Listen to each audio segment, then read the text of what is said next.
Okay, so chapter 27, as we're nearing the end of the book, focus on poetry and the awakened life. And really, I like to think of this chapter as sort of just poetry that opens your mind, that opens your ears, that opens your way of thinking to lots of different interpretations and lots of different meanings for you. So there's a couple different poems in here that Cowett uses, and I like the definitions that he drives us off to explain this chapter that we've all experienced the world suddenly transformed into something exquisite and perfect. And these can come at moments of simplicity, like walking through the woods, waking early in the morning, taking in the scenery, taking in a sunset, appreciating flowers, whatever it might be. In that moment, you're feeling a sense of calmness, serenity, everything is okay, everything is as it should be. And that's sort of the approach that we want to take in looking at some of these poems. As he says, to some extent, all poetry, even if it might be complex or hard to understand or might seem quote unquote negative, is very much its specific emotional content. Ultimately, a poem is celebratory.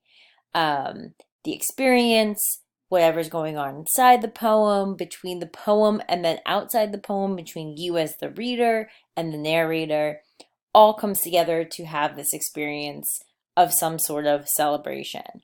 And I like to definitely think of poems as a piece of meditation because they are reflective. They do want us to take a step back and think and process and really see the world in a different perspective.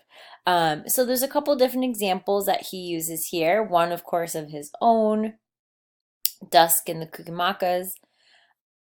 Others that he uses, of course, cites Whitman, I believe a leaf of grass is no less perfect than the journey, work of the stars, and the pismire of equally perfect, and a grain of sand, and the egg of the wren, and the toad treat is the chef d'oeuvre for the highest, and the running blackberry would adorn the parlors of heaven, and the narrowest hinge in my hand puts to scorn all machinery, and the cow crunching with depressed heat surpasses any statue, and a mouse is miracle enough to stagger sextillions of infidels. So all of this sacredness, all of the appreciation, all of what we write for ourselves and for other people matters.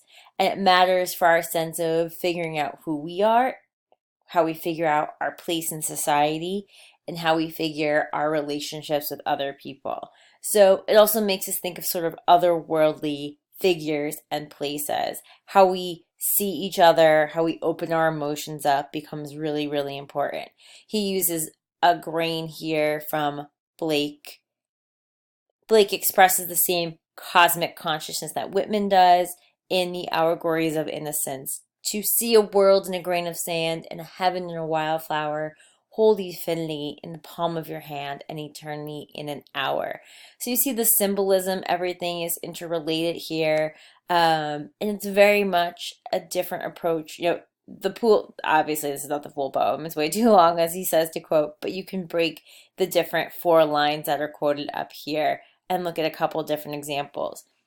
I really feel like this is a great sense of appreciation, appreciating life, appreciate how poetry comes at that very much perspective. That even if something is being critical or criticizing, does not mean it can't have that sort of celebratory praise for it. So there's a couple different examples. Also have an example of an excerpt from a notebook from poet Christopher Smart describing his cat, who's been his confidant, which is very fun to kind of look at the little poem that kind of comes up here in its parts. Very reminiscent of the others. Again, very much Whitman, the 444. So that's really fun to kind of look at. And of course, you could have a poem that, I love. I feel like I need to recite this to myself sometimes. Thinking about the most almost sometimes mundane and common, topics that we do on a day-to-day basis. So the Zen of housework as a form of meditation too. So that's also kind of a fun approach. Whatever it is that you're doing, the great sense that comes along with appreciating and celebrating these works of poetry and translating them into art forms and into relatable spaces for us is that you can also picture them visually. I like what Cowett says. You can notice the poet expands the poem's visual field, the way a movie camera might pull away from a tight close-up to reveal the landscape. I think that's a great way of looking at that visual release, that we can only see so much of something so close that we need to often take a step back and visualize and reassess. And I think that works a lot for what we've been looking at too. And to look at, it's okay to focus on some of the mundane experiences. Sometimes those are going to give us some of the best pieces of writing that we want to look at. Little poem as well by William Carlos Williams, who we're going to be looking at a little bit more. He chooses in the following poem a surprising object of meditation and praise, which is the rotting apple. He calls this perfection. Oh, lovely apple, beautifully and completely rotten, hardly a contour marred. Perhaps a little shriveled at the top, but that aside, perfect in every detail. Oh, lovely apple. What a deep and suffusing brown mantles that unspoiled surface. No one has moved you since I placed you on the porch rail a month ago to ripen. No one. No one.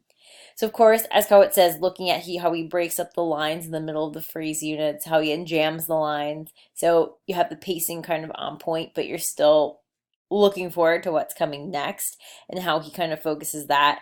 The exclamation point, which usually I say don't use too much of that exclamation point. He's probably one of few who can use it in that way. So that's very kind of a cool perspective to focus on such, as he says up here, looking and waiting for this apple.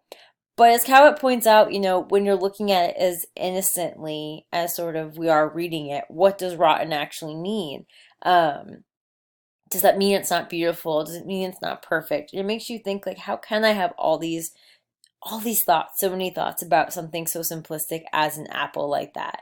What does it mean to actually be perfect? Can the world be perfect and perfectly good and also bad at one time? Yes, definitely. So you have a lot of these other interpretations that come up. So there's a couple different exercises here as you're reading through. I love the idea of focusing a little bit more on the ordinary tasks. I love putting together your own version of the Zen of housework. That's going to be one of our exercises for this week too, which is going to be really fun. Or you might want to also go into the Epiphany and the Enlightened poem to come off of some of the other exercises. Those would be really cool to do.